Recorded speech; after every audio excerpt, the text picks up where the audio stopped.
Bueno, mi nombre es Óscar Rivas. Como aparece en el programa, soy el director de Razón Española. La mayor parte no la conoceréis, otros de los que estáis aquí la conocéis bien porque escribís en ella.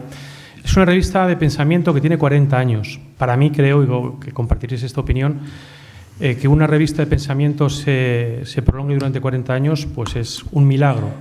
Pero igual que es un milagro, también genera cargas, ¿no? A mí, Dalmacio Negro, muy querido por esta casa, me propuso hace unos meses llevar la dirección, junto con Pedro Carlos González Cuevas, que también me lo propuso, el historiador. Y, bueno, como decía, pues tiene mochilas. La idea que tenemos para los próximos tiempos es que la revista, que ha mirado mucho para adentro, mire para afuera. Quiero hablar de la revista, o he tenido a bien hablar de la revista, porque fue fundada por alguien que para mí es un buen pensador, Gonzalo Fernández de la Mora. Creo que todos lo conocemos, creo que no tiene la relevancia pública que creo que su obra merecía, y la verdad es que da pena que en países como Italia te lo encuentres en los escaparates de las librerías y aquí, pues bueno, ni siquiera esté prácticamente reeditado. Dicho lo cual, quisiera agradecer al CEU su invitación. Yo, aparte de Razón Española, pues trabajo en una fundación educativa que tiene, pues, al CEU, a San Pablo CEU, como un padre más bien, ¿no?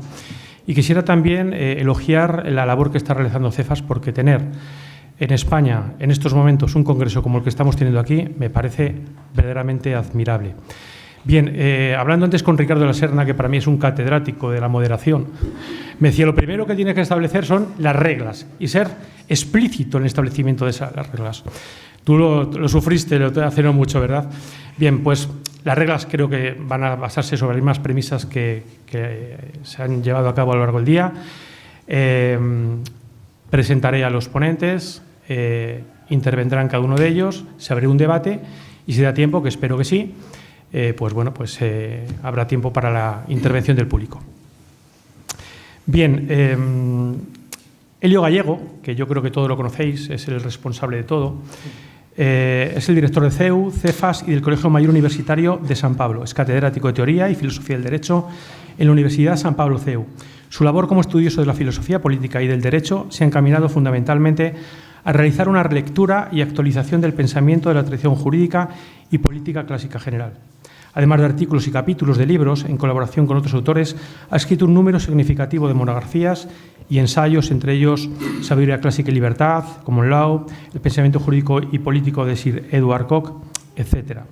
Ricardo Calleja, profesor de ética del IES de Business School, es doctor en Filosofía del Derecho y Política por la Universidad Complutense de Madrid, donde obtuvo también su licenciatura en Derecho. Postdoctoral Research Fellow en el IES y profesor visitante en la Universidad Católica de América y en la Universidad de Notre Dame en Indiana. Ha ejercido como profesor en el Centro Universitario Villanueva y ha impartido clases de ética y otras cuestiones de filosofía social en la Universidad de Notre Dame, en el Holy Cross College, en la Universidad de Montevideo y en la UNIS de Guatemala, entre otras. Es director del Colegio Mayor Universitario Moncloa. Guillermo Graíño, investigador asociado de la Fundación Disenso, profesor de Teoría Política y coordinador de grado de Relaciones Internacionales en la Universidad Francisco de Vitoria. Doctor en Ciencia Política por la Universidad Autónoma de Madrid, doctorando en Filosofía por la Escuela di Alti Studi de la Fondazione San Carlo di Modena, licenciado en Filosofía por la Universidad Complutense de Madrid. Bien, hechas las presentaciones, me gustaría, puesto que vamos a hablar del conservadurismo en España, contextualizar un poco el momento en el que nos encontramos. Todos los conocéis, pero me lo vais a permitir. Hace 10 años, un grupo de activistas de izquierda, lo llamaríamos de izquierda radical, a ellos les gusta ese nombre, decidieron fundar un partido. Cuando uno acude a los libros que ellos escribieron en ese momento, tenían muy claro cuál era el objetivo de esa fundación, y era un cambio de régimen. No lo digo yo, está en su obra. Sé que hay que tener cierta bilis para poder metérsela, pero merece la pena porque conociendo al adversario podéis entender por dónde vamos, ¿no?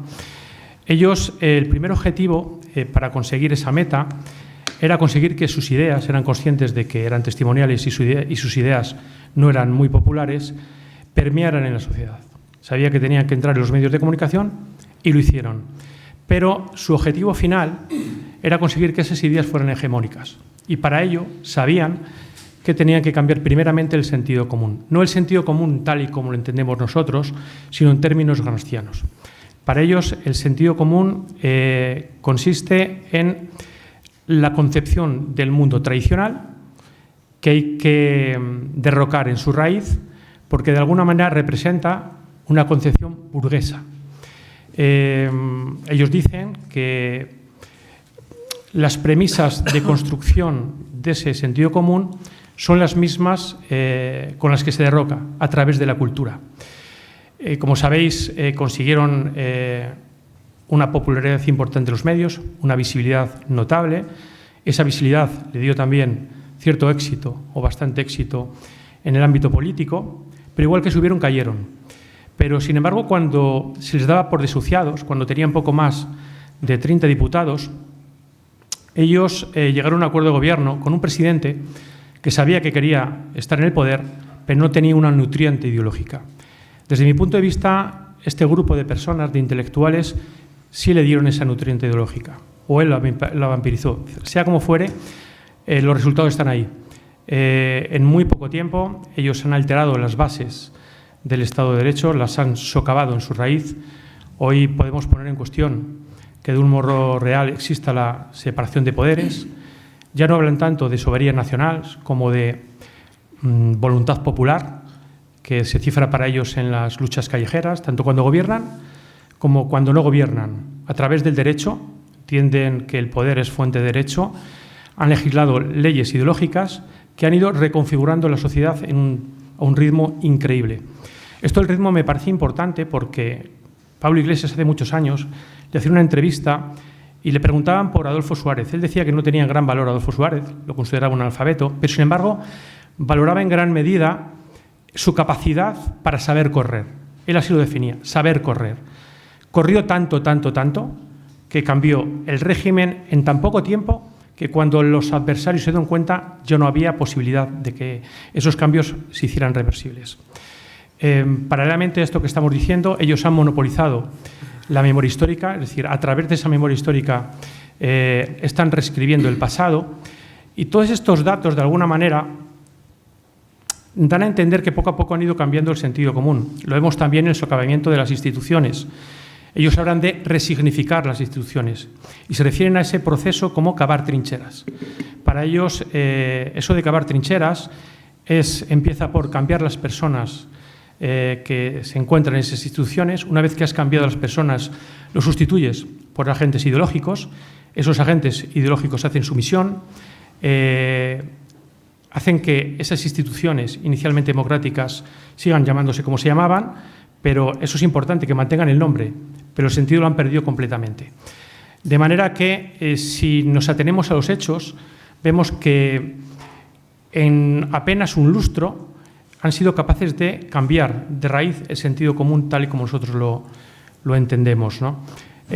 Paralelamente a este estado de cosas que yo considero que son de una excepcionalidad ibérica, me gustaría remarcar un aspecto que no es tan local, sino que es muy global, como es el de la inmigración. Hoy, esta mañana, se ha hablado brevemente de la inmigración, pero igual que decíamos que la memoria histórica cambia el pasado, la inmigración para mí es un modo de alterar de raíz el curso natural de las naciones, ¿no? Cambia el futuro. La diferencia con esa inmigración tradicional, que siempre fue natural, en este caso a mí me parece artificiosa. Lo pongo sobre el tapete porque creo que todos estos componentes que pueden dar a entender que nos encontramos en un momento negativo, y bueno, pues la verdad es que las circunstancias lo son, abren sin embargo una ventana de oportunidad para una respuesta conservadora. Yo se lo estaba comentando fuera de este salón a Guillermo. No sé si la palabra apropiada es admirable, pero desde luego hay que reconocer la determinación y la audacia con la que esta gente pues, ha llevado a cabo su labor. Yo creo que para cualquier intelectual, estaremos todos los que nos encontramos aquí de acuerdo, es muy relevante o es óptimo que las ideas que tú propones se lleven a cabo en la práctica y encima que lo hagan en muy poco tiempo. Pero sobre todo este contexto también condiciona ese ritmo natural sobre el que reposan habitualmente las ideas conservadoras. Ellos están alterando ese ritmo natural. Espero que haya oportunidad de hablarlo en el debate, pero sí me gustaría tratar el modo en que esta excepcionalidad ibérica en que nos encontramos, este momento histórico apasionante, condiciona las relaciones que tradicionalmente han tenido liberales y conservadores, pero también identitarios. Yo, como católico y como persona, suelo decir que el derecho a la vida es la base de todos los derechos. Si no me conceden el derecho a vivir, de poco me sirven el resto de derechos. Creo que con las naciones pasa exactamente lo mismo. Y la vida es a la persona lo que a las naciones es la identidad. Si se pierde la identidad de la nación podrá tener la misma etiqueta, pero habrá dejado de serla. En estos años se ha socavado todo aquello en lo que creemos: la religión, la propiedad, la libertad, la familia. Entonces, como digo, es una ventana de oportunidad, pero me produce inquietud el hecho de cómo esa respuesta conservadora va a responder a esos tiempos que exige el adversario, ese adversario que a nosotros nos considera enemigos. Dicho lo cual, toma la palabra Guillermo. Muchísimas gracias, Óscar. Muchísimas gracias, Elio, Fernando y todos aquellos en el CEU que han hecho posible estas jornadas. Me pediste que fuese breve, que tardase 10 minutos y que fuese polémico. De lo primero te voy a pedir que te ocupes tú, porque 10 minutos son pocos y creo que probablemente se me pase la hora, pero de lo segundo ya me encargo yo, ¿no? Y empiezo diciendo que, en mi opinión, no existe una excepcionalidad ibérica en este momento para el conservatismo, ¿no? Y me explico de la siguiente manera. Creo que, al contrario de lo que ocurría hace 50 o 100 años, los problemas medios a los que tiene que enfrentarse pues, el español conservador se parecen muchísimo más a los problemas medios a los que se enfrenta el francés conservador o el holandés conservador o el alemán conservador de lo que se parecían hace 50 o 100 años, ¿no? Entonces, en primer lugar, hay una convergencia de cuestiones de España con el resto de países europeos, en mi opinión, en lo relativo a cuáles son las cuestiones más graves que tenemos que afrontar a medio y largo plazo, ¿no? Esto lo digo porque hay gente dentro del conservadurismo que tiene ideas relativamente extravagantes respecto a la posición de España geopolíticamente en el futuro del mundo, ¿no? En segundo lugar, porque estos problemas que compartimos, europeos y españoles, o occidentales y españoles, tienen que ver, en primer lugar, con aquello que nos separa de los demás y que tenemos en común, y, en segundo lugar, con cómo nos ven unos enemigos como enemigo común de ellos, ¿no? En primer lugar, en la amenaza externa del Islam, creo que es evidente que todos los europeos y los occidentales, a medio y largo plazo, tenemos que considerar como una preocupación urgentísima el papel del Islam en las sociedades occidentales del futuro, y en eso los españoles, a pesar de que estamos un poco mejor que otros países, no creo que el problema no vaya con nosotros en absoluto, ¿no? Y, en segundo lugar, por una cuestión societal interna, que es el desarrollo de la cultura woke, ¿no? Y aquí, de nuevo, pues podemos correr la tentación de pensar que la cultura woke ha sido meramente una importación de un producto extranjero, pues que nosotros hemos caído porque estamos bajo una especie de imperialismo cultural. Hay algo de cierto en ello, es verdad, ¿no?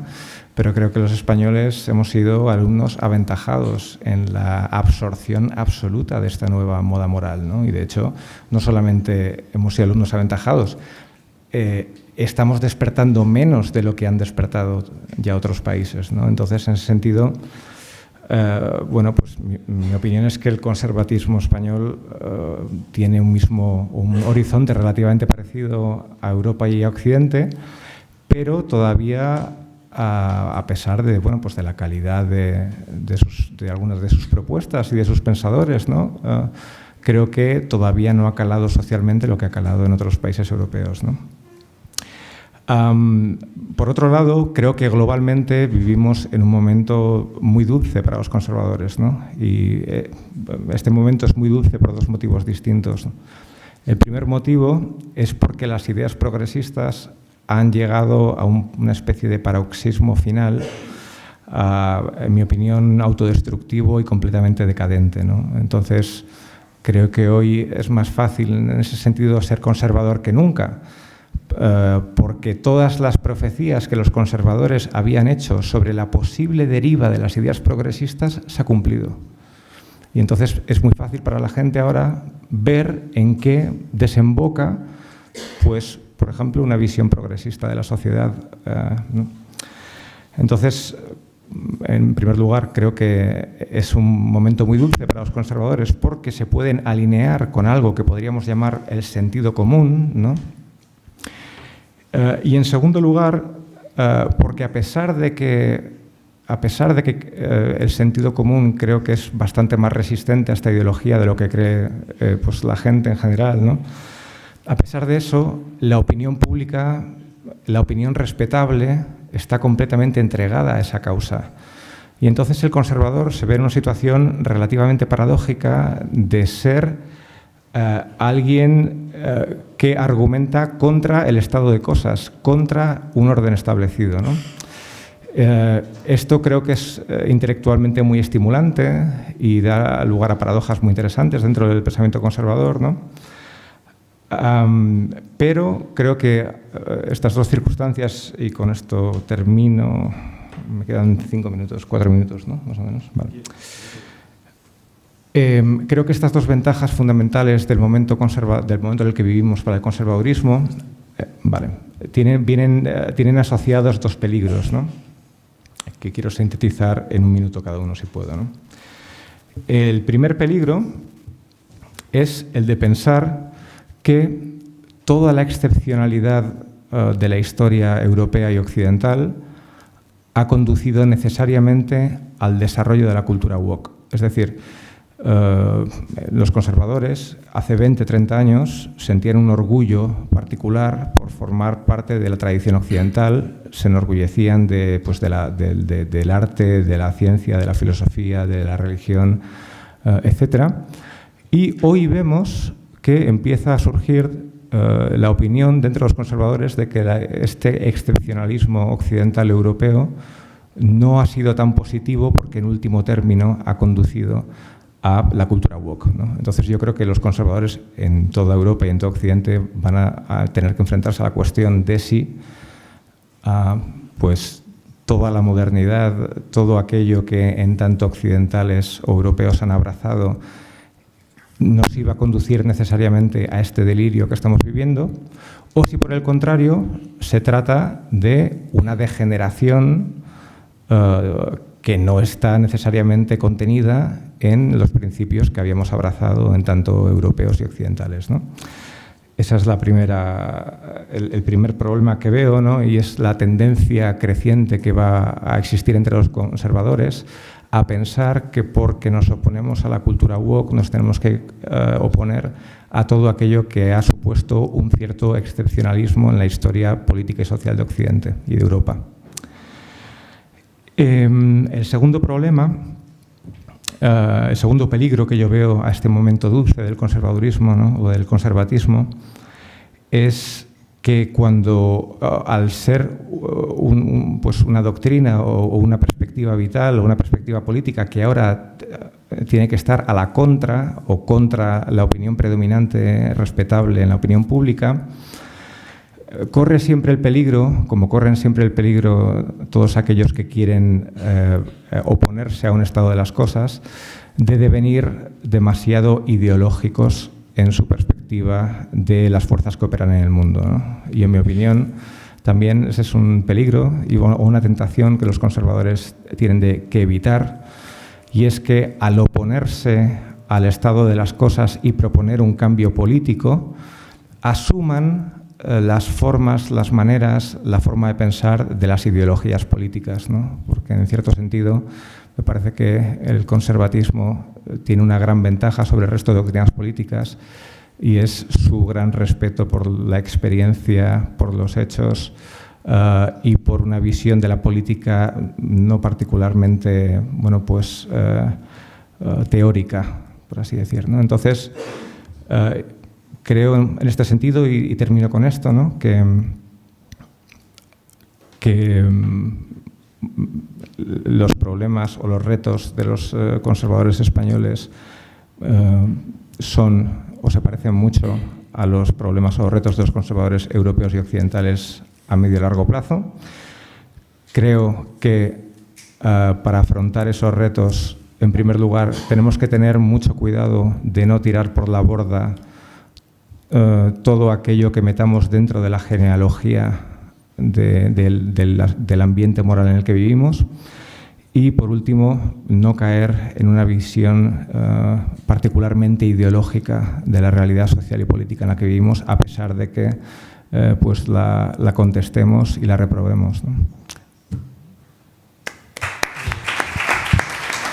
Elio, tiene la palabra. Me vais a permitir que me salte la primera regla, lo siento, que sea un poco iconoclasta y que consista en dar la más calurosa bienvenida a los universitarios que han venido de la Universidad Abad Oliba de Barcelona, a los que les pido un gran aplauso.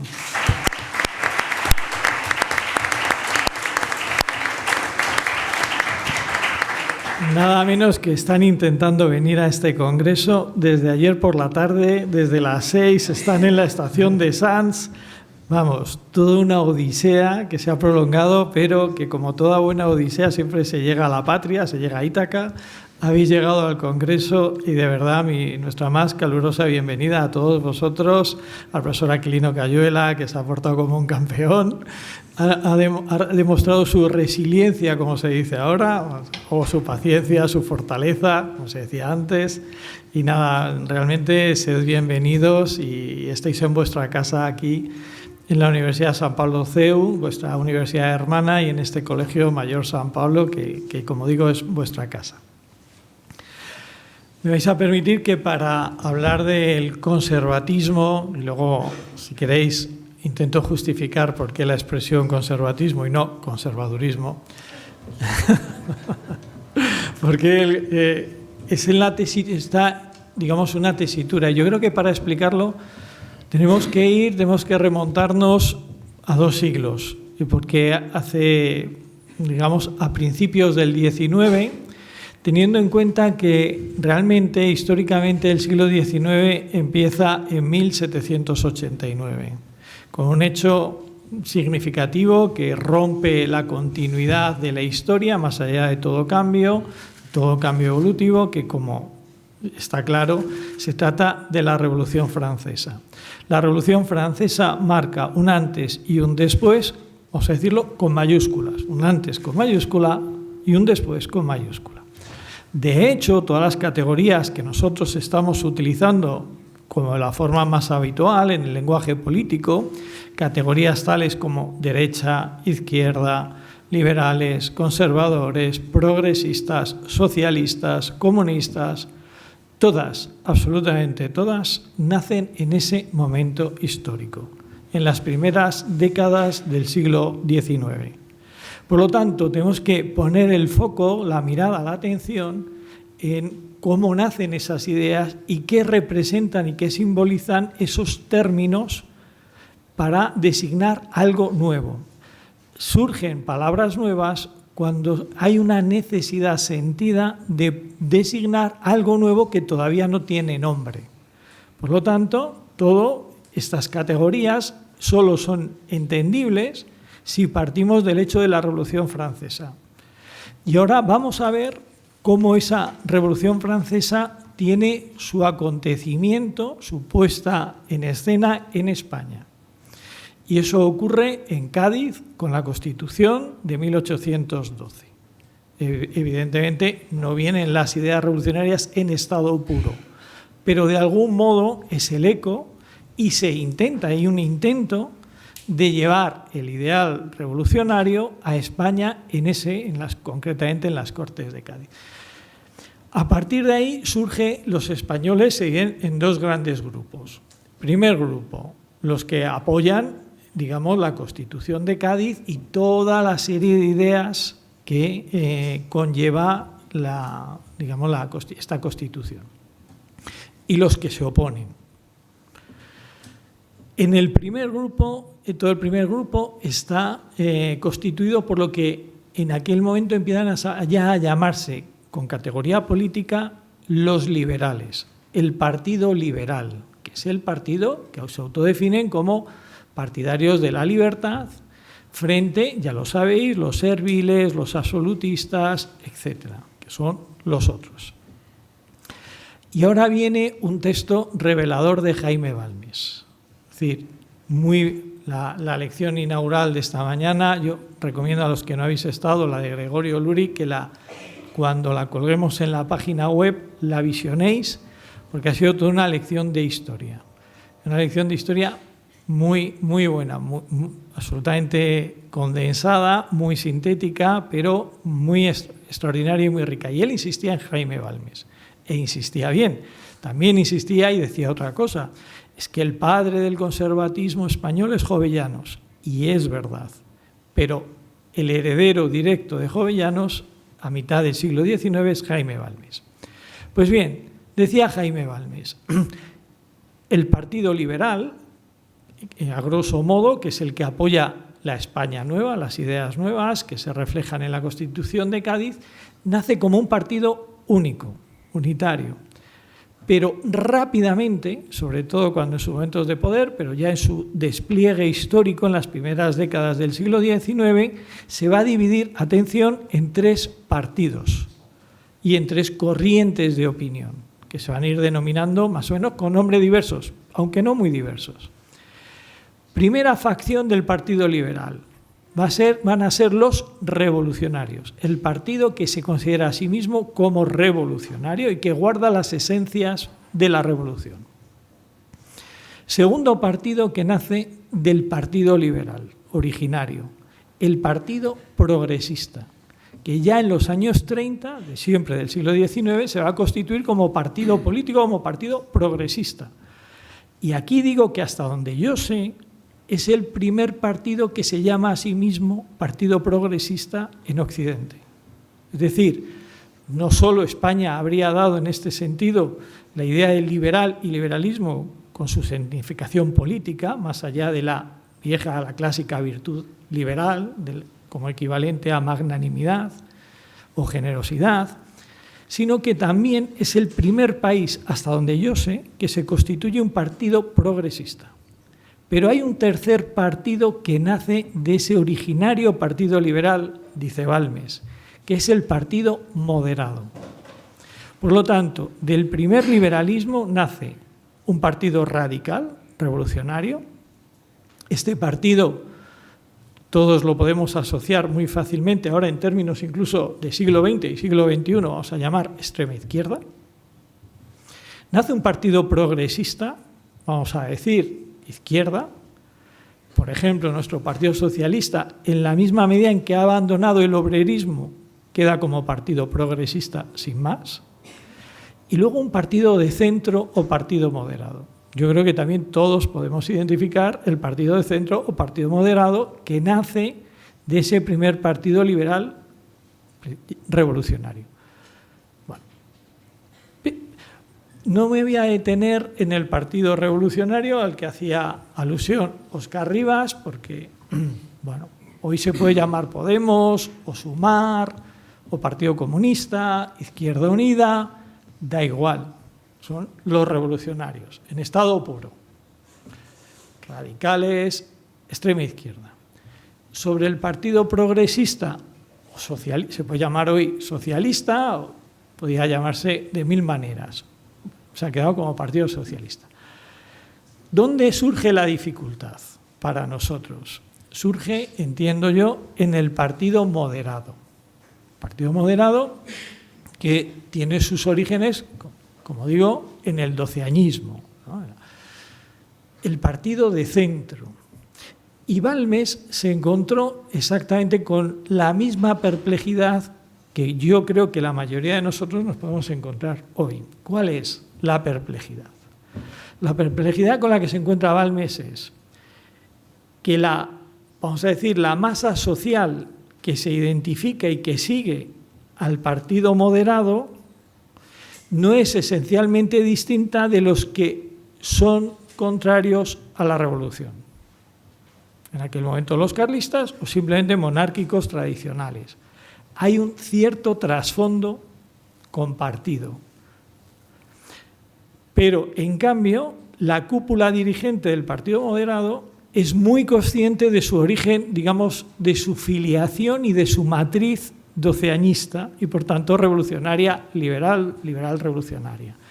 De tal manera que, oponiéndose al Partido Progresista se concibe a sí mismo como el complemento necesario del Partido Progresista según han nacido juntos de la Revolución Francesa. ¿Se sigue? Es decir, tenemos el mismo problema. Y ahora surge el problema con el término conservador, que tiene, en cierto modo, reconozcamos que todo término político se mueve entre la analogía y el equívoco, es decir, no tenemos que perdernos demasiado en una discusión nominalista, pero tienen su importancia. La palabra conservador, el término conservador, hace fortuna sobre todo en Francia, a partir de una publicación que está a los primeros años de la década de los 20, con la Restauración, con la llegada de Luis XVIII, de los Borbones otra vez al trono de Francia, derrotado Napoleón, y se funda una revista por los sectores tradicionales, conservadores, legitimistas, encabezados, pero no solo por Chateaubriand, pero también está el conde de Maistre, etc. Están, en cierto modo, el núcleo contrarrevolucionario francés, y funda una revista de no muy larga duración, pero que dejó huella. Y la revista se llama Le Conservateur. Es verdad que la palabra conservador alguna vez se había utilizado ya, siempre hay un antecedente de todo, pero quedaros con que es en ese momento, principios de la década de los 20, del siglo XIX, cuando la palabra conservador, hace fortuna en términos políticos y designa al núcleo contrarrevolucionario, al núcleo de derecha que se ha opuesto desde el principio a la revolución. Ese término conservador que nace en Francia va a hacer sobre todo fortuna, como bien sabéis, en Inglaterra. En Inglaterra el término conservador va a hacer fortuna igual que el término liberal. De tal manera que los clásicos partidos ingleses que están ya, que son bastante antiguos y que están vinculados a lo que fue la Gloriosa y aún antes, en el siglo XVII, que son el partido Whig y el partido Tory, terminan transformándose en el partido liberal y el partido conservador respectivamente. Bien, el mundo anglosajón mantiene, por decirlo de alguna manera, esa deriva bipartidista, pero quedémonos, sin embargo, con que en el mundo continental nosotros vamos a mantener siempre la estructura tripartita: extrema izquierda, izquierda y centro. Como decía, ¿qué pasa con el término conservador? Con el término conservador pasa que los moderados, el partido moderado, empieza a asimilarse también como conservador dentro de la revolución, de cierto modo dentro del proceso revolucionario liberal de 1812.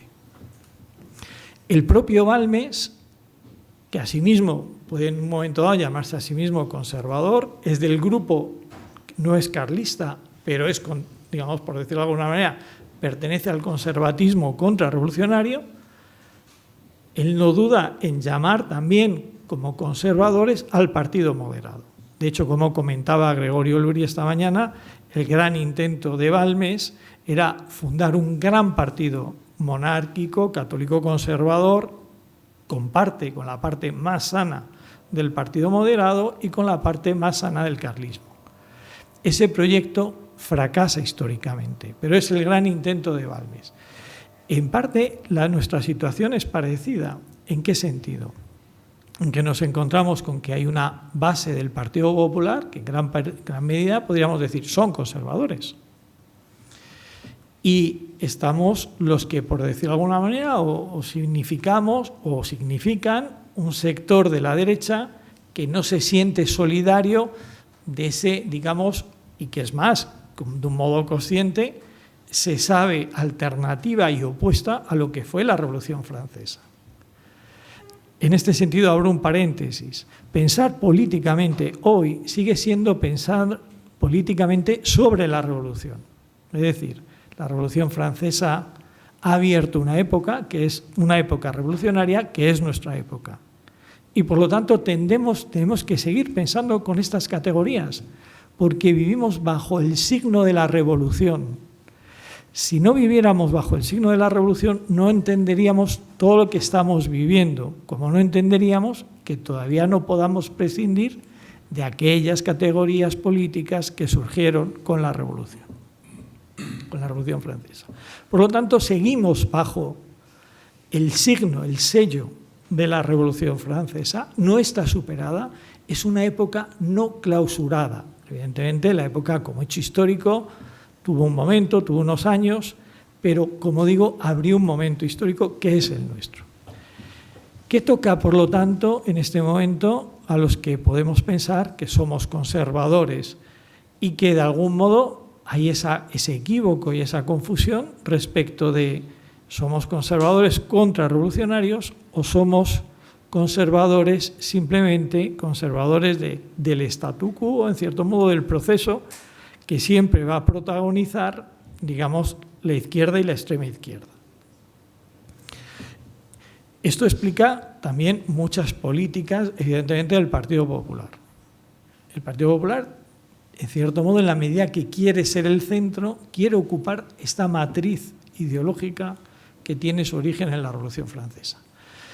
Dicho esto, cometeríamos un error si pensáramos al mismo tiempo que estamos haciendo compartimentos estancos. O sea, que estos son compartimentos estancos. Estos son esquemas que nos ayudan a entender la realidad. La realidad, evidentemente, es más compleja, es más unitaria. ¿Por qué digo esto? Porque el propio profesor Luri esta mañana hablaba de Martínez de la Rosa o de González Bravo. Pongamos González Bravo. Son políticos que nacen revolucionarios. González Bravo acaba carlista. Es muy, muy habitual que políticos que empiezan en la izquierda o en la extrema izquierda, en la revolución, pasen por muchas etapas, acaben moderados e incluso más allá del moderantismo. Por lo tanto, no veamos, por decirlo así, digamos, esto es como algo que es impermeable, que no hay porosidad. Por lo tanto, hay una cuestión que se nos plantea, y es que se le planteaba a Balmes, cómo hoy podemos, si se me puede permitir esta expresión, que esa masa conservadora que todavía existe en España, digamos, no quede adscrita a una minoría partidista que se siente solidaria del Partido Progresista y deudora y complementaria del Partido Progresista. ¿Se ve mi planteamiento? No es distinto de principios del siglo XIX. ¿Con qué inteligencia, con qué generosidad, con qué liberalidad, con qué estrategia e imaginación conservadora tenemos que intentar captar a esa buena, digamos, población de gente que es instintiva y sanamente conservadora para que de algún modo salga de esa especie de tripartito en la que en gran medida están inconscientemente, ignorantemente encerrados? Para mí, este es el desafío del conservatismo hoy en España. Y ya la última aclaración y termino. ¿Por qué conservatismo? Bueno, en Cefas hemos pensado que el término conservatismo era más procedente justamente porque está más cerca del término latino conservador. Es decir, podríamos decir, por supuesto, también quien tenga interés podrá ver que conservatismo está admitido por el diccionario de la Real Academia, pero es que además está más cerca del original latino. Y si me apuráis, también podríamos decir, suena mejor que el conservadurismo, que el durismo, la verdad es que suena bastante mal. Bien, esto es unas razones. Perdernos en una discusión nominalista, insisto, sería absurdo. Evidentemente, de hecho, nuestro amigo Guillermo ha ido cambiando, por ejemplo, en un momento ha dicho conservadurismo, el otro conservadurismo, da igual, evidentemente da igual, es un tema menor, pero bueno, pero también para contaros que tiene su justificación. Y nada más, esta es para mí la coyuntura en la que nos hallamos y simplemente ojalá consigamos que esta vez sí nos vayan mejor las cosas de las que le fueron al propio Balmes, porque eso significará que también a España le ha ido mucho mejor. Muchas gracias. Elio, creo que se ha extendido un pelín, pero creo que merecía la pena escuchar hasta el final porque ha sido una magistral exposición y yo creo que no se puede cortar ese tipo de exposiciones. Ricardo, si no le he cortado a él, tampoco te voy a cortar a ti, así que apelo a tu comedimiento. Muchas gracias. Guillermo decir que también hubiera querido apelar a esa costumbre y yo no lo dejé. Bueno, pues que Guillermo estaba en el momento revolucionario, cuando estaban creándose todo de la nada y no había costumbre, claro. Muchas gracias, Elio, Fernando, por la invitación y Álvaro Mario también por la organización y Óscar, Guillermo y todos. Yo quería empezar contándoos, para animar ir caldeando el ambiente, quería empezar contándoos una anécdota personal, aprovechando que, desvelo, está aquí mi madre. Pensaba contarla y de repente me escribe, voy para allá. Y yo, vaya, pues qué oportuno.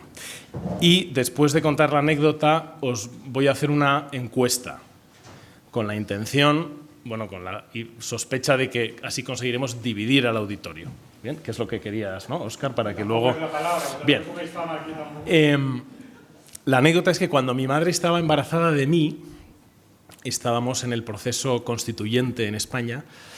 Mi madre se había casado con mi padre, que era asturiano, y vivían en Gijón, en el Gijón de Jovellanos, que ha sido mencionado, y estaba una mañana en una cafetería de la calle Corrida cuando, en medio de la campaña de las constituyentes, entra en la cafetería Adolfo Suárez. Y mi madre, entusiasta, se acerca a Adolfo Suárez con su libreta y le pide un autógrafo. Autógrafo que conserva mi madre y que dice, para que lo que nazca sea centrista. Y ahora quiero pediros que levantéis la mano. La pregunta es la siguiente. ¿A quiénes esta anécdota les pone a favor de lo que yo pueda decir sobre el conservadurismo? ¿Y a quiénes esta anécdota les levanta sospechas? A favor. Uy, poca gente y mayor de 40. Sospecha. Muchas sospechas. Bueno, esto es quizá porque acabáis de escuchar a Elio decir que el centrismo nada, ¿no? Bien, en fin. Bueno, lo que pensaba hacer, que lo ideal sería, conforme vamos hablando, pues ir dialogando. Pero en fin, yo tenía aquí una cosa preparada y me vais a permitir que me ciña a eso, porque si no será imposible que hable en los 10 minutos que empiezan a contar ahora. Quería hablar de 5 tentaciones conservadoras ante el escenario que ha presentado Óscar, de esta radicalización o aceleración del proceso revolucionario en el que seguimos estando, como ha explicado Elio, y dar 3 sugerencias. Dos advertencias previas. No solo hay 5 tentaciones, puede haber más, y más importante, estas advertencias no tienen como intención obstaculizar el compromiso de nadie ni dificultar la acción, sino contribuir a que en este momento de reflexión que nos han suscitado, pues podemos pensar juntos para ser capaces de, cada uno con su estrategia, acertar mejor, ¿vale? No son críticas de todo el que intente hacer algo, porque hay siempre algo imperfecto. No sé si me explico. Bien, las cinco tentaciones las enuncio y las explico brevemente. La primera es la mimetización liberal. La segunda es el preservadurismo. La tercera es la reclusión reaccionaria. La cuarta es la utopía de la sociedad civil. Y la quinta, que identifico, en la que me quiero centrar hoy, es el identitarismo populista. La mimetización liberal. Claro, cuando el conservadurismo se concibe de modo puramente evolutivo y escéptico, a la Oakeshott, ¿no? Pues claro, el conservador lamenta la rapidez de los cambios de la revolución, pero con el tiempo, una vez son parte del paisaje, tiende a aceptarlos. Y al poco tiempo, basta observarlo, acaba convencido de ellos, y a veces con la convicción del converso. De esa manera, el conservador mimético al que todos podemos reconocer, no es más que un progresista lento. Y difícilmente querrá presentarse de otra manera que con el calificativo de liberal, situarse en el centro político y justificar estas concesiones a la filosofía, a la revolución, ¿no? Como exigencias de la moderación. Y en el caso, que no es infrecuente, de que se oponga a este último episodio de radicalización woke que llamamos del proceso revolucionario, lo hará con formulaciones que son liberales. Está en contra de la cultura de la cancelación y en defensa de una libertad de expresión irrestricta, por ejemplo. Está en contra en fin, con esto sigo porque si no, no acabamos. Es una posición, claro, poco conservadora, pero de la que podemos aprender. De cada tentación tengo intención de aprender algo, porque me parece que la gente no es tonta, ¿no? Y quizá lo que podamos aprender de esta mimetización liberal es la conciencia de que hay cambios, y de que hay cambios muy radicales, ¿no? Y que el conservador, y que el proceso de alteración de ese cambio no es simétrico. El río corre, como decía la autobiografía de Gonzalo Fernández de la Mora, río abajo. Y río arriba, el proceso no es simétrico. Y por eso el conservador debe pensar y jugar hacia adelante, aunque aprenda del pasado y quiera conservar cosas que vienen del pasado. El segundo peligro, o segunda tentación, es el preservadurismo, ¿no? El conservador, que en el fondo responde al conservador sociológico, al conservador psicosociológico, si queréis, cuyo valor principal es la seguridad, y que se concentra, prioriza conservar lo que nos queda, frente al peligro de que nuevas fricciones den al traste con lo poco que nos queda de nuestro sistema, de nuestra economía, aquí están a veces los conservasuyos que decía Luri esta mañana, ¿no? Y para el preservador toda pretensión sustantiva, ambiciosa, debe ser preterida, porque en este momento lo más importante es salvar los trastos, ¿no? La oración del preservador es virgencita, virgencita, que me quede como estoy, ¿no? Bien, pero también podemos aprender del preservadurista, ¿no? El valor de las instituciones, el bien común que supone la amistad cívica, la concordia, el tener lugares de encuentro que no son meramente instrumentales al servicio de una sociedad moral, sino que en sí mismos tienen valor y que hay que ser cautos para no malbaratarlos. En tercer lugar, la reclusión reaccionaria. Aquí podemos pensar en estas versiones diversas, más o menos radicales, de la opción benedictina, ¿no? Que es el conservadurismo de creencias más tradicionales y comunitarias. Al ver que el mundo efectivamente se va radicalizando en la revolución, pues decide echarse al monte, o mejor dicho, retirarse a espacios confesionales o cuasi confesionales, densos y defensivos, ¿no? Y con todo lo criticable que pueda tener esta tentación, por su carácter antipolítico, nos habla de algo que es importante para el conservador, que es la primacía de las relaciones personales y de las prácticas comunitarias frente a cualquier estrategia política de éxito en el civil o en la cultura de masas. En cuarto lugar, la utopía de la sociedad civil, que esto quizá requiera un poco de explicación. Claro, una de las señas de identidad, uno de los temas, digamos, del liberalismo conservador o el conservadurismo liberal ha sido, durante los últimos 50 años, el énfasis en la importancia de los fundamentos prepolíticos morales del Estado liberal. El Estado liberal vive de presupuestos que no puede garantizar y de esto es lo que habla el conservador, ¿no? De la familia, etcétera. No solamente del ámbito comunitario, de la familia, de la religión, de la educación, sino también del ámbito casi institucional de la creación, la conservación de un espacio público de deliberación, de encuentro, etcétera. Claro, para este conservadurismo o esta estrategia, la clave está en la sociedad civil. Y muchas veces el ejemplo es la sociedad civil americana, tan alabada por Tocqueville y tan acentuada desde la época de Reagan, ¿no? El mundo de los think tanks, de los cursos de verano para para los chicos y chicas, pero fundamentalmente hasta hace poco chicos conservadores, etc. Y también hay un cierto antipoliticismo, ¿no? La carrera política, la acción política es tan ambigua y tan corruptiva que es mejor quedarse en la sociedad civil donde de verdad se puede pensar, ¿no?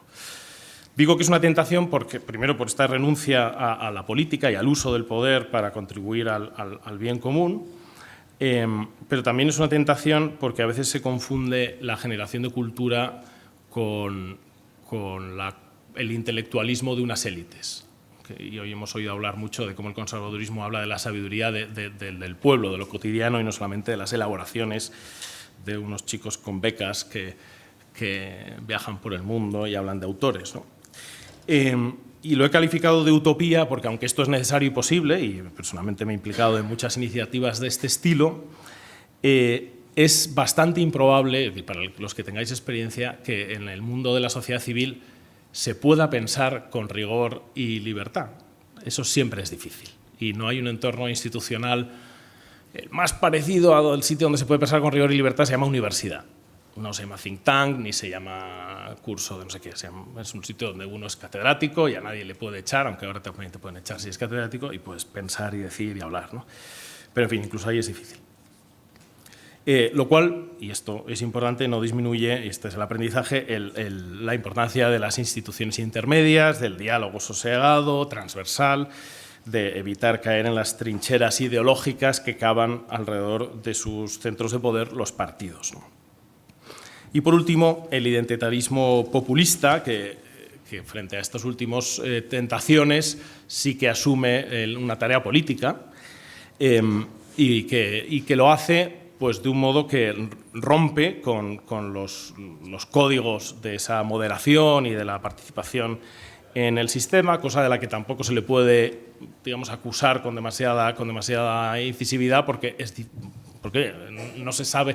El que sepa cómo hacerlo, que nos diga cómo hacerlo. Este es un modo en el que se ha encontrado para abrir un hueco.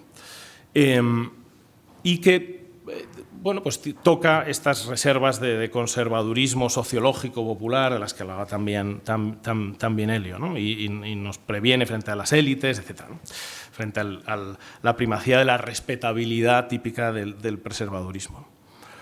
Pero, pues me temo, aquí están algunas objeciones, ¿no? Que los empaquetados discursivos de las nuevas derechas no tienen una fácil traducción al castellano, ¿no? Aunque, como decía Guillermo, pues no haya una excepción ibérica, o sea que en buena medida estoy de acuerdo, pues una mentalidad conservadora que tiene en cuenta el carácter, la historia, las instituciones propias de un pueblo también tiene que estar advertido frente a la traducción, a la mera proyección de cosas inventadas en Estados Unidos o en Hungría o en Polonia o donde sea.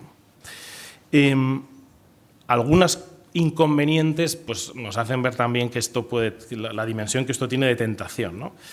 La dificultad para que esto, al menos en España, tome una dimensión, una magnitud política verdaderamente determinante.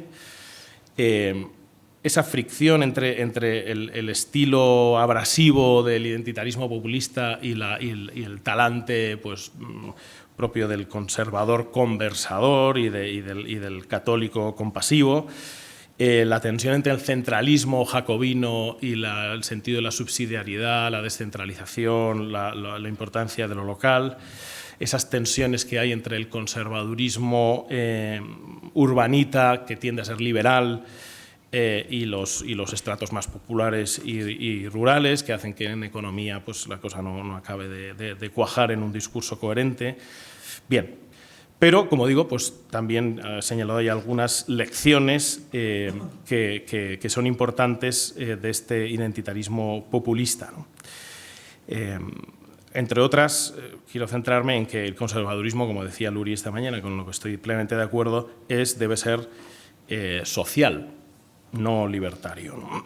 Y, por tanto, su principal centro de atención debe estar en el bien social del trabajo, no tanto en los derechos de la propiedad y del capital, que por supuesto también hay que defenderlo. Bien, se ha pasado mucho tiempo y tenía no frente a esto, sino a mayor abundamiento, 3 propuestas que ya os advierto van a ser insatisfactorias, porque si fueran satisfactorias estaría en otro sitio donde me pagarían por decirlo y hacerlo y por lo tanto ya lo habríais oído, ¿no? Pero en fin, la primera es, pues son 3 actitudes que me parece importante tener presente, priorizar. En primer lugar, la primacía de las relaciones. Y no me voy a extender porque si no me alargo. Y me parece que la primacía de las relaciones no es solamente una advertencia moralizante frente a los peligros del activismo, sino que también es una ventaja estratégica.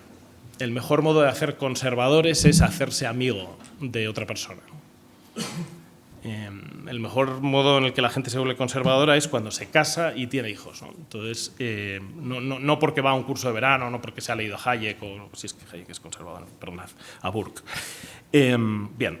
En segundo lugar, priorizar la cordialidad, la creación de ámbitos donde las personas se pueden encontrar y se pueden escuchar, donde las interacciones estén mediadas por una actitud afectuosa, ¿no? Y esto se manifiesta tanto en los contenidos como en los estilos, y me permitiría subrayar que esta cordialidad es importante hacia afuera, pero sobre todo es importante hacia adentro, hacia los que tienen otros modos de hacer y de decir en sus estrategias más o menos conservadoras, ¿no? Y por último, me parece que hay que destacar la importancia de la creatividad celebrativa. El conservador conserva algo bueno y lo bueno se comparte, se cultiva y se celebra. Y creo que en el discurso conservador es más importante, hay que pasar, ¿no? Pienso, de la defensa de los derechos a compartir los bienes y a celebrar los bienes con alegría, con belleza. Esto también tiene que ver con la primacía de las relaciones, como es evidente, ¿no? Y esta creatividad, de la que creo que también ha hablado, si no me equivoco, Enrique García Máiquez en su ponencia esta tarde, ¿no? que agradece y celebra lo recibido, pero que también se atreve a pensar en cosas nuevas, ¿no? Por eso me atrevería a acabar parafraseando a Chateaubriand, que también ha citado Elio, con un pequeño lema a la manera en la que ha hecho Luri esta mañana: orden y aventura. Gracias. Como ha sido el más comedido en la palabra y el más respetuoso con el tiempo establecido, tiene la réplica. Bueno, la verdad es que he aprendido muchísimo de los dos. Me ha gustado y he estado más o menos de acuerdo en prácticamente todo lo que han dicho, ¿no? Quizás sí que yo tendría alguna contestación a lo que ha dicho Ricardo en pues no me acuerdo el título que le había puesto, del conservadurismo escéptico. Liberal. No, pero no. El preservadurismo, ¿no? Sí. Como bueno, pues implicando algo así como alguien que llega tarde al cambio social, ¿no? Y entonces, pues bueno, un progresista que llega tarde sencillamente, ¿no?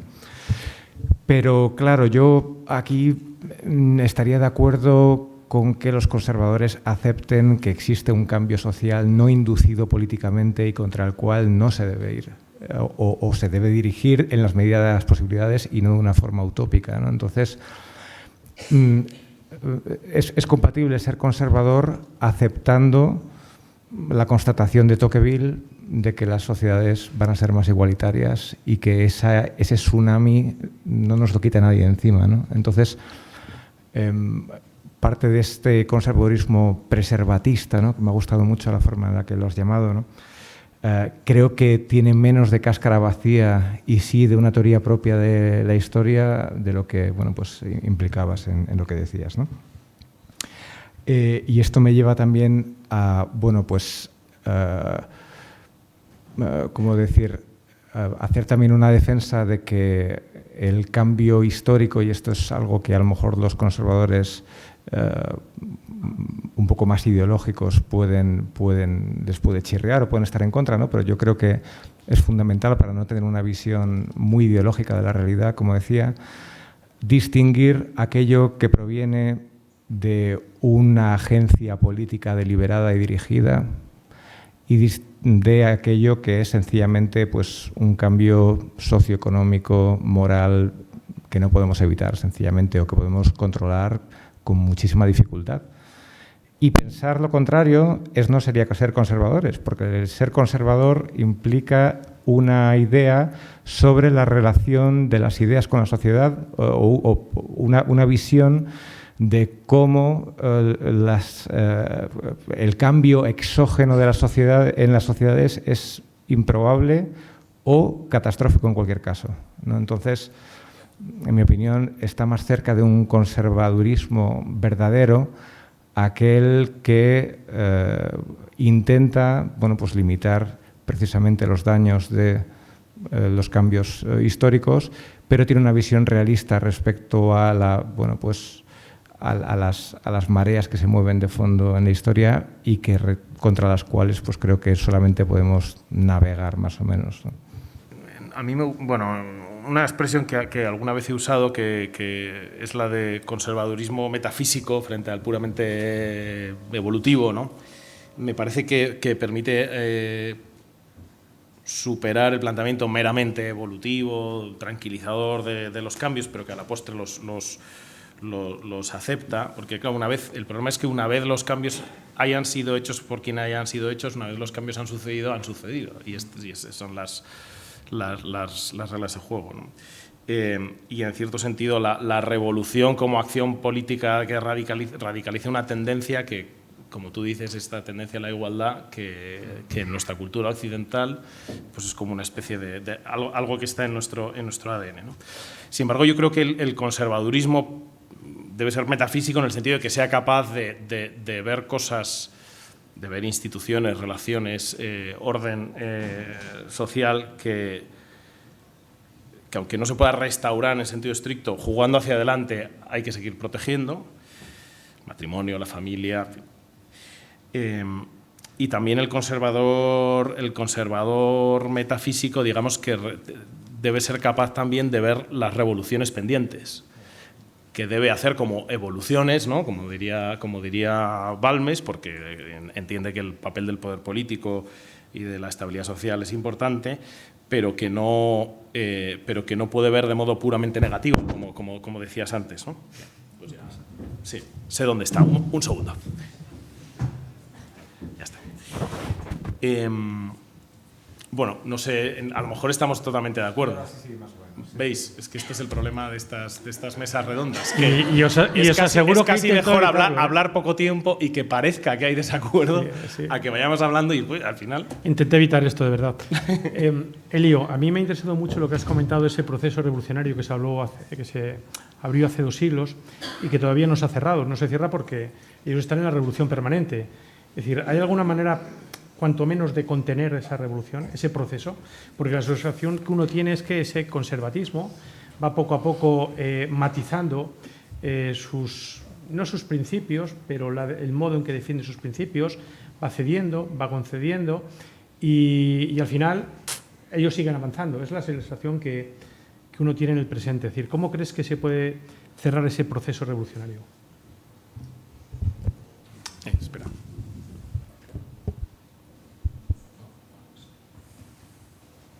Creo que tenemos que distinguir. Yo creo que tenemos que distinguir entre la enfermedad y el paciente, o el sujeto que padece la enfermedad. Podríamos decir, el sujeto paciente es Europa, España, la civilización occidental, la enfermedad se llama revolución. Entonces, en ese sentido, digamos, lo que hay que preservar y lo que hay que salvar es, digamos, al paciente.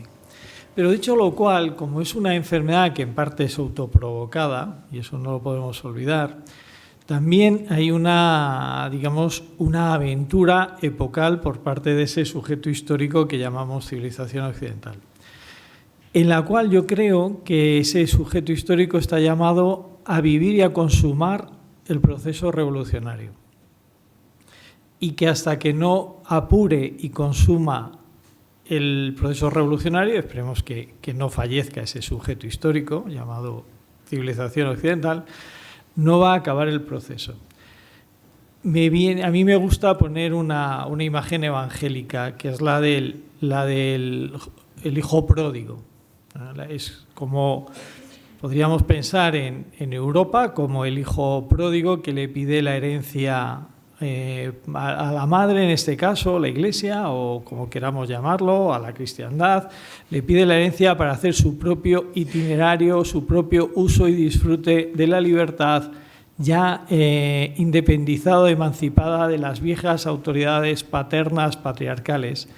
Y hasta que no consuma, por decir así, no va gastando todo su patrimonio en ese uso de la libertad en el que ya solo se busca a sí mismo, pero es una libertad autónoma, independiente, que ya no reconoce ningún vínculo, hasta que no llega hasta el fondo histórico, hasta que no llega a lo más impuro, hasta que no llega a estar con los cerdos, que como sabéis es el animal impuro por antonomasia en la tradición judía, no se ve la necesidad de hacer memoria. Pero llegado el momento, como decía Hölderlin, de donde nace el peligro también nace lo que salva. Ese momento extremo es el momento de la memoria, de una memoria salvífica, cuando se le hace presente y evocadoramente cómo en la casa de sus padres hasta los jornaleros se hartan de pan. Fijaos que el argumento es muy poco espiritualista, es de un materialismo increíble. A lo mejor tenemos que llegar ahí los europeos para acordarnos de la casa del Padre. Y entonces sí hay una posibilidad y hay una esperanza de regreso. Fijaos en este sentido que cuando se nos dice no podemos volver al pasado, esta frase que es una obviedad evidente, no podemos volver al pasado, pero esconde una trampa. ¿Qué trampa esconde? Como si te dijera, si ese hijo pródigo dijera voy a la casa del padre, alguien le dijera, que no puedes volver al pasado, no seas retrógrado. ¿Cómo vas a volver a la casa del padre? Eso es reaccionario. Él diría, pues chico, ¿cómo que no voy a volver a la casa del padre? Si es mi única posibilidad de salvación. Marido, la mujer que se va de casa, pero que recapacita y dice, bueno, claro que quiero volver con mi matrimonio, claro que quiero volver con mi casa. Por lo tanto, no hay una posibilidad de regreso al pasado, pero sí hay una posibilidad de regreso al origen y a las raíces y a la verdad y a los verdaderos principios. Claro que sí, y no solamente hay una posibilidad, estamos llamados, vocacionados a hacer eso. A lo que Homero llamaba, en una frase bellísima en la Odisea, la luz del regreso. Ojalá, como Ulises, nos acompañe a todos la luz del regreso. La luz de regreso al hogar, la luz de regreso a la casa, la luz de regreso a la patria, la luz de regreso a los viejos dioses. Porque cuando los viejos dioses se van, cuando los altares se quedan vacíos o se derrumban, se llenan de demonios. Nunca va a haber un vacío. El viejo refrán español dice que cuando se caen los altares se llena de muladares. Los muladares es donde se echa la basura. O altares o muladares. Y la opción conservadora, justamente porque quiere la salvación, lo tiene muy claro. Solo hay una opción: el regreso a los altares.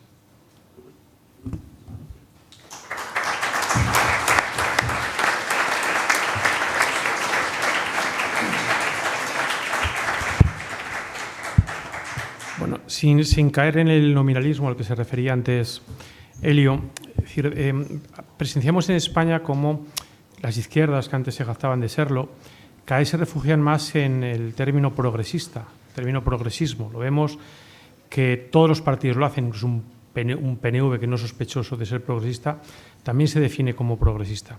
Es decir, yo soy consciente plenamente del significado filosófico que tiene el término, pero no sé si ese aterrizaje se produce o llega a la sociedad. Es decir, la impresión que yo tengo cuando se habla con el ciudadano a pie, que no está tan metido en estas cuitas intelectuales, es que el progresista defiende el progreso. Otra cosa es lo que es el progreso, que ya sabemos lo que es y a dónde nos lleva, ¿no?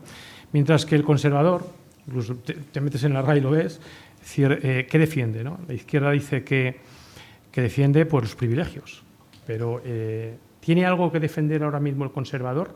Es decir, porque Elio ahora mismo hablaba con buen criterio de regresar, pero no es conservar. El regreso no es la conservación. Entonces, ¿cómo regresamos o qué hay que conservar, Ricardo? Sí.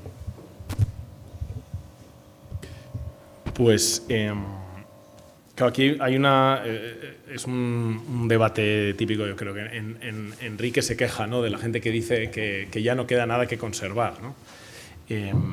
Y es verdad que hay, en cierto sentido, un sentido, si queréis, legislativo, hay muchas cosas dignas de conservar que ya no, la estrategia ya no es conservarlas porque han sido destruidas o eliminadas, redefinidas, pero sí que permanecen, por referirme a la misma palabra que he usado antes, las relaciones humanas que de modo espontáneo, no en el sentido de Hayek, adoptan una y otra vez las mismas formas de dar y recibir y de amar y ser amado, ¿no?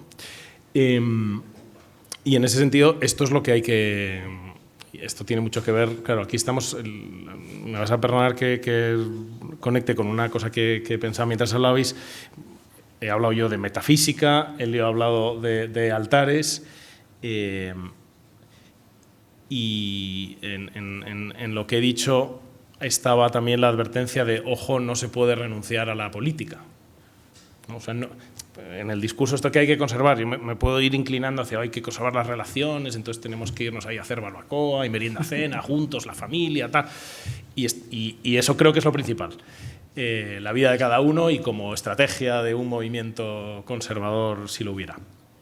Pero a la vez creo que también surge espontáneamente en quien tiene algo bueno el deseo de que sea protegido por las autoridades y de que sea promovido también por las autoridades, por supuesto, con respecto a la libertad de la gente y de modo más o menos soft o hard según la materia y la situación de la sociedad, ¿no? Lo cual, y me perdonas el inciso, hay una cosa muy contraintuitiva en la cuestión 151 de la segunda de la Suma Teológica sobre si la embriaguez es pecado. Cita Santo Tomás de Aquino una carta de San Agustín a un obispo que experimentaba en su diócesis graves desórdenes morales. Y dice una cosa que es muy contraintuitiva y que creo que en la línea de esto de qué es cómo conservar es importante tener en cuenta. Y dice, cuando el mal es escaso, cuando el mal está circunscrito a pocas personas, y hay que ser durísimo para extirparlo. Pero cuando el mal está muy extendido, es preciso recurrir a la persuasión y al ejemplo y a la paciencia. Claro, nosotros tendemos a pensar que cuando el mal está muy extendido es el momento, ¿no?, es que realmente hace falta una acción decisiva y determinante que desarraigue esto tiene que ver con lo del trigo y la cizaña, me parece, ¿no? Pero, claro, eso lo que pasa es que resulta, y con esto cargo contra Elio, entiéndame, no sé si a veces esta voluntad de crear, de que el conservadurismo abandone esa tríada de partidos en la ola de la revolución, aunque sea lentamente, pero en la ola de la revolución, no es una manera no es una utopía política, porque al final tienes que convivir con una mayoría de la sociedad que está en la revolución y en unas instituciones que son las de la revolución, que en algunos casos, bueno, que tienen mucho o conservan mucho de bueno. Y ya digo, yo no tengo la respuesta, creo que he sumado aquí tres elementos, ¿no?, que lo importante son las relaciones, pero que también tiene que haber política, pero que sí va a haber política y va a ser una política marginal, entonces ya no es política, porque la política es bien común, es acción común de todos, ¿no? Así que paso el balón, gracias. Guillermo.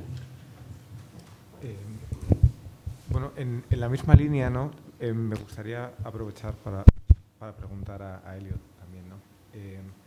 Porque me ha interesado mucho la genealogía que ha hecho del momento moral que vivimos, ¿no?, como situándola en la revolución y que la crisis que tenemos es una crisis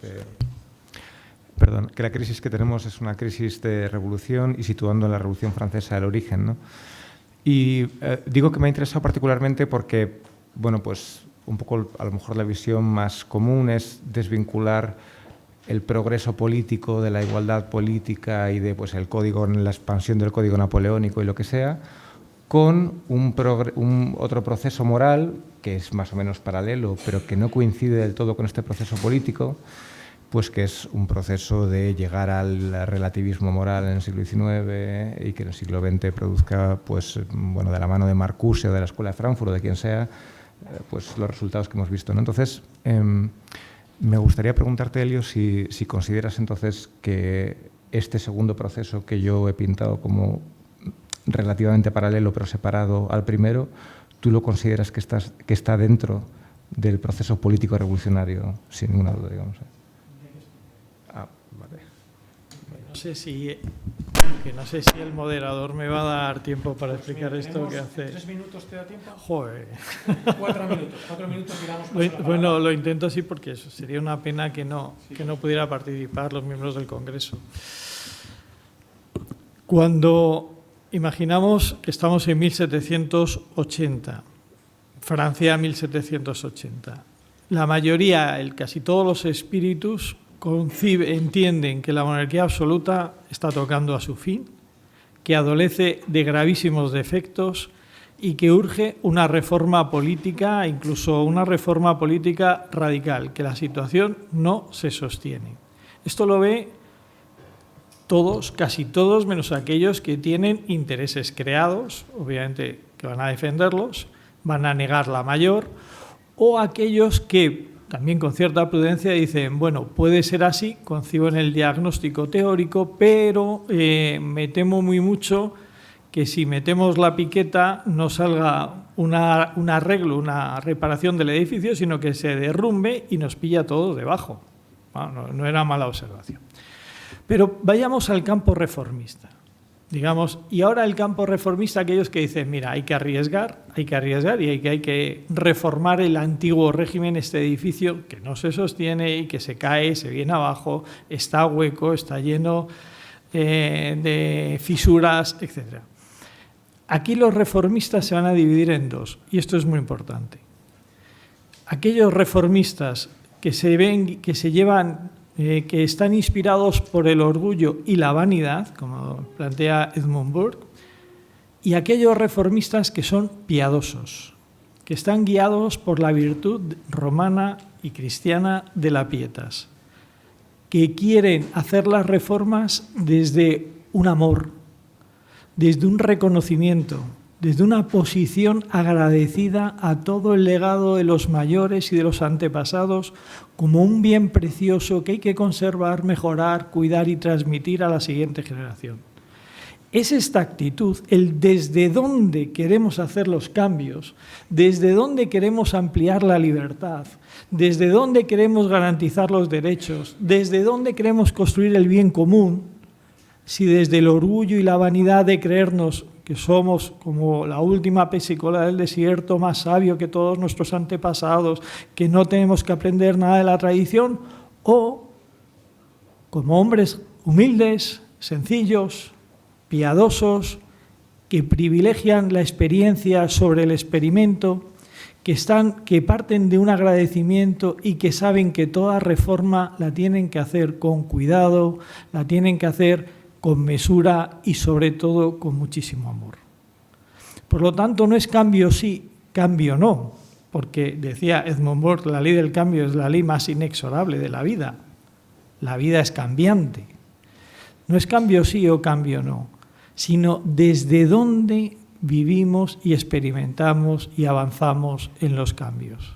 Desde la piedad, el reconocimiento agradecido, o desde desde el orgullo presuntuoso de que podemos empezar las cosas de nuevo como si la civilización, nuestras naciones, fueran un hospital que se ha incendiado y que tenemos que crearlo de nuevo.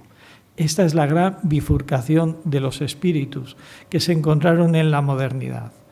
De la prevalencia de uno de los espíritus, el espíritu presuntuoso, orgulloso e impío, tenemos las consecuencias malas de las que estamos hablando e indeseables.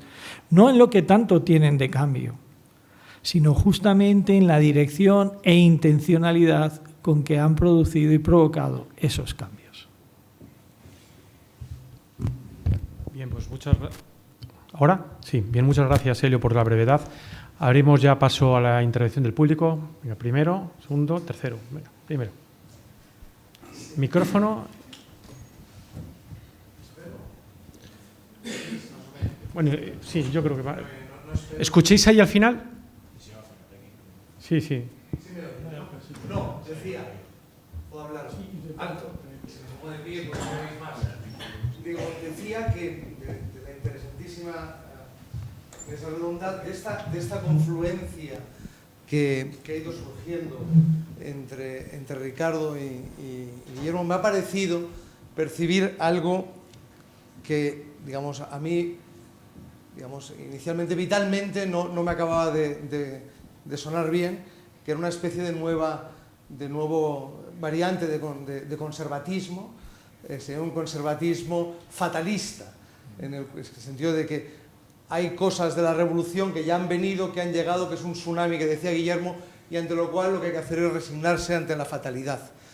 Y a mí vitalmente eso no me suena bien, y mientras estabais hablando iba pensando, y pensaba que además históricamente creo que no es una ley de hierro inexorable. Estaba pensando, primero se me ha venido a la cabeza esa idea de España, de la Reconquista, ¿no? Nosotros una recuperación, de recuperar, hablabas de que no se puede restaurar, pero evidentemente no se va a volver a los reyes visigodos, pero sí que hay esta idea de volver. Y después también pensaba en otro contraejemplo, en contra de esta especie de variante fatalista del conservatismo que parecíais aceptar, o no, ahora me lo aclaráis. Pensaba también en la actitud de los disidentes durante el periodo de dominio comunista en los países de Centro Europa y del este de Europa, ¿no?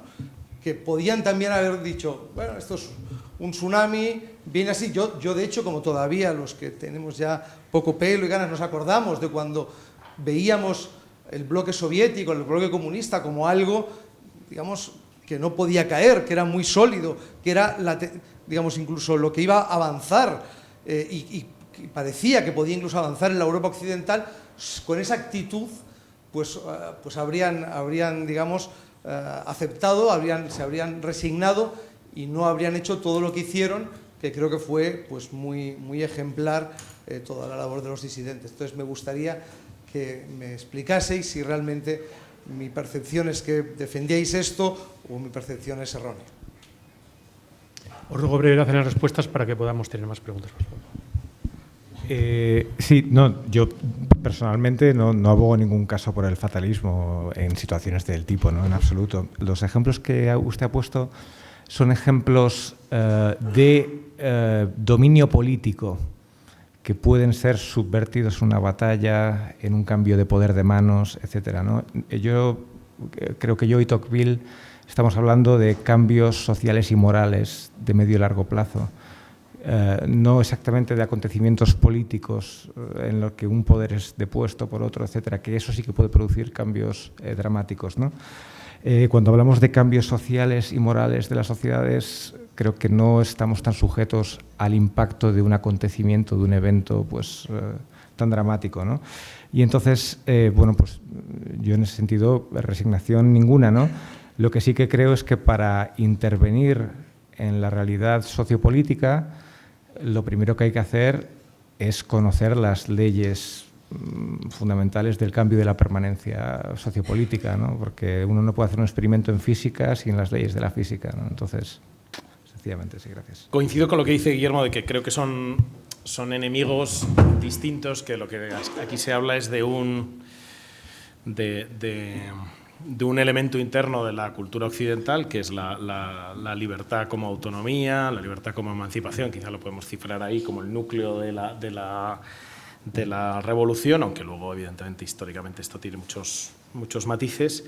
Y la verdad es que para mí es un misterio si eso es una etapa de la historia, la del desarrollo de esta especie de gripe por la que hay que pasar, como de alguna manera decía Helio, o si toda la historia después de la venida de Jesucristo va a ser eso, el proceso de ¿cómo se dice?, de asimilación de la posibilidad de la libertad desvinculada de toda norma. Bueno, y nos vamos a tirar toda la vida pues, con estos pedales, ¿no? Y que por lo tanto no tiene una solución política en la cual se configura un nuevo orden de la sociedad, sino que tiene pues, una solución solo escatológica, ¿no? Bueno, yo tiendo a inclinarme por esa opción, lo cual no es fatalismo, pero tiendo a inclinarme, pero tampoco estoy seguro. Desde luego lo que de modo fáctico en el mundo uno ve es que eso no pasa en otras culturas y que esas otras culturas crecen, se reproducen y avanzan. Y por tanto, a lo mejor todo esto tiene un final no escatológico, sino histórico, de sustitución de nuestra cultura por otra, en la que ese elemento no es el problema. Pero probablemente cuando esas otras culturas se cristianicen, estaba ya hablando de historia-ficción, pues volverán a tener que asimilar ese mismo virus hasta dar de sí lo mejor que puedan, reconociendo la posibilidad de que el ser humano actúe libremente contra sí mismo, ¿no? Contra la naturaleza. ¿Puedo preguntar? Sí, tú. El siguiente eras tú. En relación al proceso revolucionario del que se habla y sobre todo acrecentado en los últimos tiempos, la Iglesia y el grueso del catolicismo, también de otras ramas del cristianismo como la ortodoxia, hemos aceptado la relegación del poder o de la permeabilidad de la Iglesia en la sociedad, aceptando que los católicos tenemos que aceptar este proceso revolucionario e incluso entender que durante un tiempo en España el único partido que representase al conservadurismo y en consecuencia al grupo grueso de los católicos aceptase cuestiones como el aborto o la destrucción de la familia o otro tipo de cuestiones. ¿Cómo podría la Iglesia y los católicos en consecuencia volver a tratar de influir en el poder político y en permear la sociedad para reinstaurar estos valores morales del conservadurismo y sobre todo de la moral cristiana? Caramba. Bueno, si hablamos desde un ámbito de fe, tenemos que partir de un presupuesto, y es que el gran agente de la historia no somos nosotros. Nuestro Dios es el Dios del universo y es el Dios de la historia. Y por lo tanto, en ese sentido, nada acontece sin que esté en su voluntad de que acontezca. Ni un solo de nuestros cabellos se cae sin que Él lo quiera. Al menos como voluntad de permisión. Sin que nosotros lo queramos, sí se cae. Sí que nosotros... En este sentido, por supuesto, tenemos que estar abiertos a la gracia. A mí me parece que el planteamiento del conservador, y voy a tomar la expresión de conservatismo metafísico, parte de una premisa siguiente, y es que Dios hoy, aquí, ahora, no nos da menos de lo que nos ha dado siempre. No nos da menos naturaleza, no nos da menos el ser, no nos da menos la gracia. Es más, en este momento, aquí, ahora, nos da el ser, nos da la vida, nos da la gracia, en Él somos, nos movemos y existimos. Partiendo de eso, el conservatismo y la restauración conservadora de la sociedad es extraordinariamente simple y sencilla. No digo que sea fácil, digo que es simple y sencilla. ¿En qué sentido?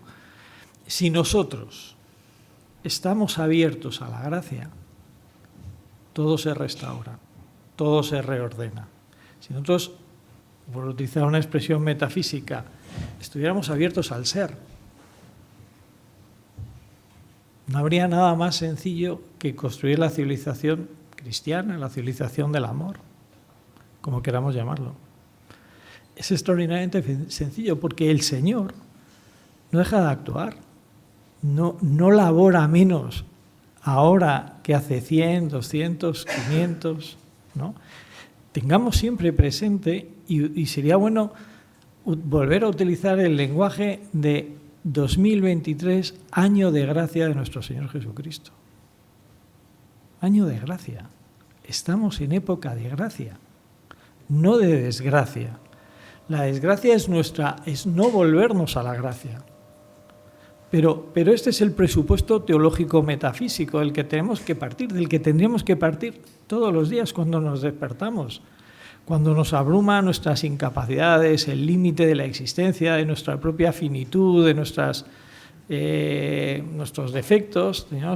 Tendríamos que tener este acto de memoria del ser como regalado, del ser como don. Ahí empezaría el día a reordenarse, empezaría a tener su fundamento, su basamento, ya empezaríamos bien el día. Por eso la civilización europea no casualmente empieza por la oración de San Benito, por la oración de unos monasterios, de unos monjes. Es la oración, es el altar, es el sacrificio, es la comida compartida, es el trabajar juntos, es el compartir las penas y las alegrías de los que brota una civilización. No es difícil, la realidad no es complicada, somos nosotros los que nos la complicamos, pero la realidad no es complicada, es luminosa. La realidad es luminosa, la vida está llena de esplendor. Falla nuestra vista, lo que falla es nuestra capacidad de acogida, de ver, de percibir, de recibir. Y es esto lo que tenemos que cultivar. Y es verdad que hay que cultivarlo en todas las dimensiones.